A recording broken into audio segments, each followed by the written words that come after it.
তাদেরকে আসলে এই অতিথিশালায় প্রথমে আপ্যায়ন করা হতো, এখানে তাদেরকে বসতে দেওয়া হতো এবং এখানে চা নাস্তার যে আয়োজনটা সেটি আসলে করা।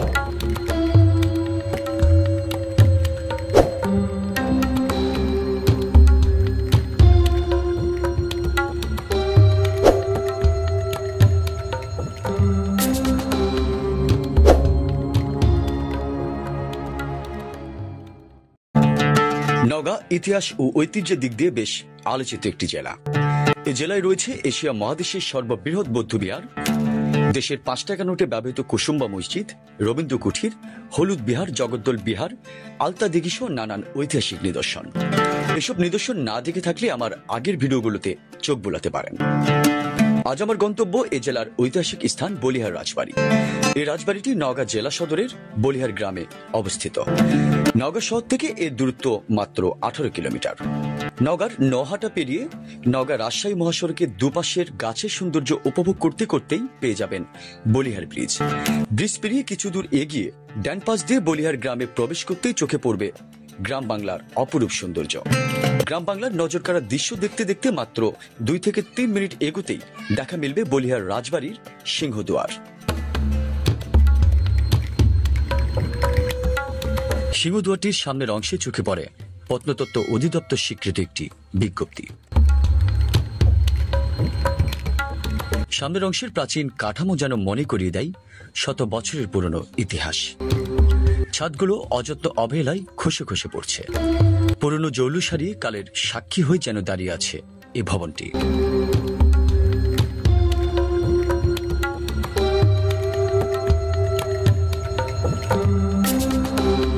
সিংহদুয়ার পেরিয়ে ভবনটির ভিতরে এগোতেই কয়েকটি ছাগল চোখে পড়ল। সিংহদুয়ারের অংশটি দোতলা। ভিতর থেকে আবারও দেখার চেষ্টা করলাম সেই অংশটি। উপরের ঘরগুলো প্রমাণ দেয় নিঃসন্দেহে একসময় উপরের এই অংশে তৎকালীন রাজা কিংবা জমিদার ও প্রহরীদের আনাগোনায় মুখর থাকত। ভিতরের অংশের জায়গা দখল করে গড়ে উঠেছে সনাতন ধর্মাবলম্বীদের উপাসনালয়, যার পেছনে রয়েছে তৎকালীন ক্ষমতাধর জমিদারের যত্নে গড়া রাজরাজেশ্বরী দেবীর মন্দির। মন্দিরটির মাঝখানের ভিতরের অংশে স্থাপিত রয়েছে দুর্গা প্রতিমা। দরজা বন্ধ থাকায় ভিতরে প্রবেশ করা সম্ভব হয়নি, তাই দরজার এপাশ থেকেই দেখার চেষ্টা।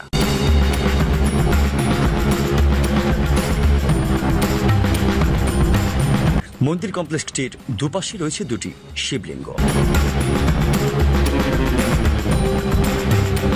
ইতিহাস বলছে 1823 সালে জমিদার রাজেন্দ্রনাথ এ মন্দিরটি নির্মাণ করেন।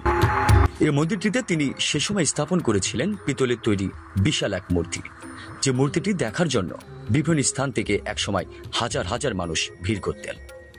কালের বিবর্তনে এই মন্দির থেকে হারিয়ে গেছে অনেক কিছুই, তার পাশাপাশি সে মূর্তিটিও হারিয়ে গেছে।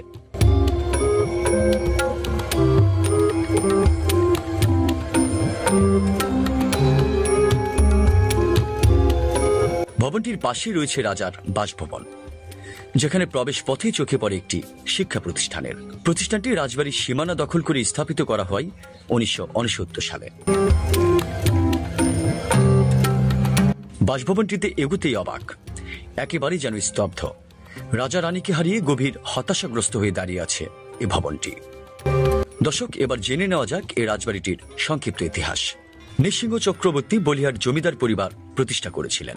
সম্রাট আওরঙ্গজেব কর্তৃক জয়গির লাভ করে বলিহারের জমিদাররা এই এলাকায় নানান স্থাপনা গড়ে তোলেন, যার মধ্যে এই রাজবাড়িটি অন্যতম। এই রাজবাড়ির অনেক রাজা উচ্চশিক্ষিত ছিলেন। তার মধ্যে কৃষ্ণেন্দ্রনাথ রায় বাহাদুর রাজা বিখ্যাত লেখক ছিলেন। তার লেখা উল্লেখযোগ্য গ্রন্থগুলো হল কৃষ্ণেন্দ্র গ্রন্থাবলী প্রথম ও দ্বিতীয় খণ্ড। দেশ বিভাগের সময় বলিহারের রাজা ছিলেন বিমলেন্দু রায়। সে সময় জমিদারি প্রথা বিলুপ্ত হলে বলিহারের রাজা বিমলেন্দু রায় ভারতে চলে যান। এরপর থেকে বলিহার রাজবাড়ির ভবনটি রাজপরিবারের কর্মচারীরা দেখভাল করতেন। কালের বিবর্তনে রাজবাড়ির বিভিন্ন নিদর্শন, আসবাবপত্র, জানালা, দরজা সহ বিভিন্ন সামগ্রী লুট হয়ে যায়। ইতিহাস থেকে আরো জানা যায়, মুঘল সম্রাট আকবরের সেনাপতি রাজা মানসিংহ বাংলায় 12 ভূয়াদের দমন করতে সৈন্য সামন্ত নিয়ে এ অঞ্চলে বলিহারে পৌঁছান। সৈন্যবাহিনী দীর্ঘ পথ অতিক্রম করায় ক্লান্ত হয়ে পড়েছিলেন। তাদের বিশ্রামের জন্য এবং গুপ্তচরের মাধ্যমে বারোভূয়াদের খবর জানতে মানসিংহ এই রাজবাড়ি এলাকায় যাত্রাবিরতি করেন। সিঁড়ি দিয়ে এগুতেই মেঝেতে মোজাইকের চিহ্ন চোখে পড়ে।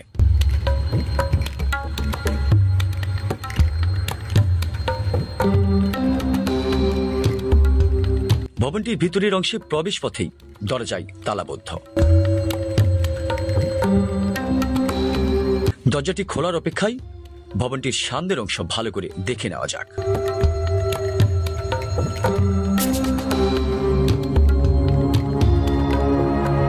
ভবনটির সামনের অংশের দক্ষিণ পাশে রয়েছে একটি অতিথিশালা। হারানো তালিকায় ভবনটির যৌবন সহ আসবাবপত্র যোগ হলেও এ ঘরে লক্ষ্য করা যায় দরজা ও জানালাগুলোর ধ্বংসাবশেষ।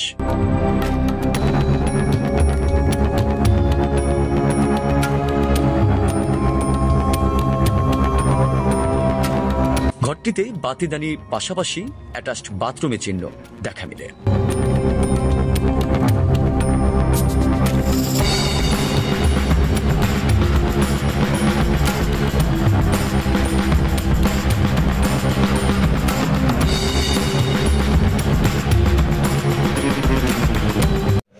দর্শক, এই রুমটি ছিল আসলে এই ভবনের অতিথিশালা। আসলে বলিয়ার রাজা যখন রাজত্ব করছিলেন বা তার যখন রাজ্য পরিচালনা হতো, বিভিন্ন রাজ্য থেকে তার কাছে যখন লোকজন আসতেন কিংবা তার রিলেটিভ যারা আসতেন এই ভবনে তার কাছে অতিথি হিসাবে, তাদেরকে আসলে এই অতিথিশালায় প্রথমে আপ্যায়ন করা হতো। এখানে তাদেরকে বসতে দেওয়া হতো এবং এখানে চা নাস্তার যে আয়োজনটা সেটা আসলে করা হতো। ভবনটির সামনের মেঝের অংশে রয়েছে 3টি দরজা বিশিষ্ট একটি ঘর। ঘরটি বেশ প্রশস্ত। ঘরের দুপাশে রয়েছে 2টি বাতিদানি।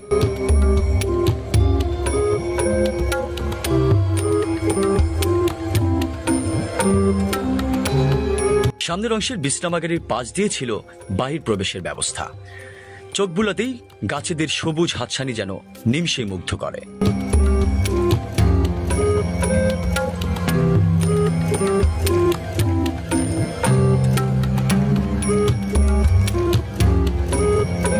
ভবনটির দেয়ালে আজ পরজীবী গাছেদের বসবাস। এ যেন এক করুণ ইতিহাস। এত সব ব্যবস্থা, এত যত্নে গড়া ভবন যেন এক শূন্যতার বড় উদাহরণ।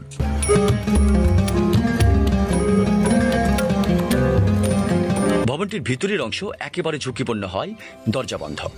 তবে দায়িত্বপ্রাপ্তের সাথে কথা বলি শুধু আপনাদের দেখাবো বলে অনুরোধে ভিতরে প্রবেশ করি। প্রবেশ পথে একটি ঘরের সন্ধান। এ ঘরে যেন অন্ধকারদের বসবাস।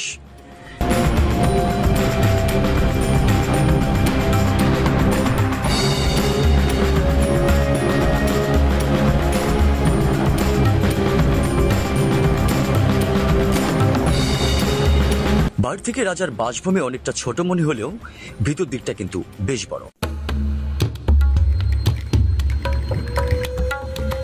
ভবনটির অবকাঠামো দেখে একেবারে অবাক।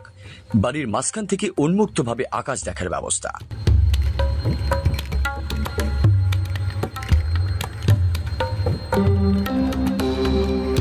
এই বলিহারের রাজা বা জমিদাররা যে কতটা রোমান্টিক ছিলেন তা জানার জন্য তাদের পছন্দের এই রুচিটুকুই যথেষ্ট। এর আগে আমি যতগুলো জমিদার বাড়ি কিংবা রাজবাড়ি ঘুরে দেখেছি, সবগুলো ভবনেই একটা ঘরে বেশ কিছু করে দরজা ও জানালা দেখেছি। এই রাজবাড়ির ক্ষেত্রেও তেমনটাই লক্ষ্য করেছি। হয়তো সে সময় ইলেকট্রিসিটি না থাকায় ঘরগুলোতে আলো বাতাস প্রবেশের ব্যবস্থা নিশ্চিত করতে প্রশস্ত ও একাধিক দরজা ও জানালা করা হতো। যদিও জরাজীর্ণ অবস্থা বলিহার এই রাজবাড়িতেও যে যার মতো করে জানালা বা দরজা খুলে নিয়ে চলে গেছে। তবে এই রাজবাড়িতে যে বিষয়টা আমি লক্ষ্য করেছি, এর আগে একটি জমিদার বাড়ি আমি আপনাদের সামনে তুলে ধরেছিলাম, হাজারদুয়ারি জমিদার বাড়ি। যে ওই বাড়িতে যে বিষয়টি আমি লক্ষ্য করেছি, জানালার 3 স্তরে আবৃত ছিল এবং ঠিক এই একই বিষয় কিন্তু আমি এই রাজবাড়িতে কিন্তু লক্ষ্য করেছি। প্রথমে লোহার একটি গ্রিল এবং এরপরে মোটা লোহার শিক এবং তারপরে কিন্তু কাঠের জানালা, মানে এভাবে কিন্তু আবৃত ছিল এই ভবনের প্রত্যেকটি জানালাগুলো।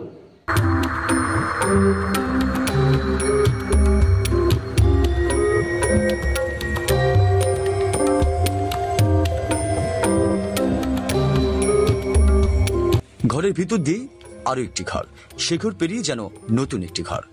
এই বিষয়গুলো দেখতে দেখতে ভবনটির উপরে ওঠার জন্য যখন সিঁড়ি খুঁজছিলাম, তখন চোখে পড়ে এই সাইনবোর্ডটি।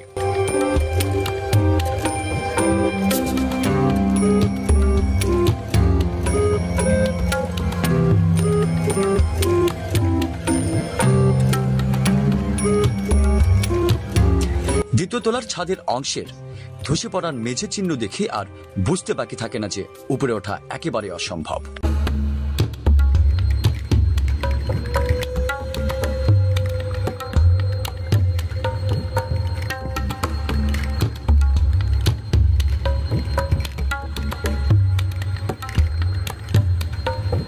ভবনটির নিচের অংশ দেখে ভাবনার চাদরে বন্দী প্রায়।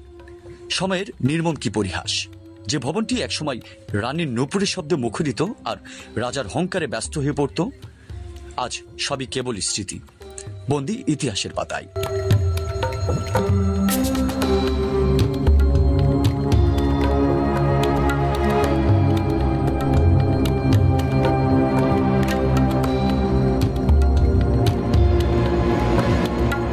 তবে এই রাজবাড়িটির চারপাশটা যদিও ধ্বংসের দুয়ারে, তবে পরিষ্কার ও পরিচ্ছন্নতা আমার নজর কাড়ে।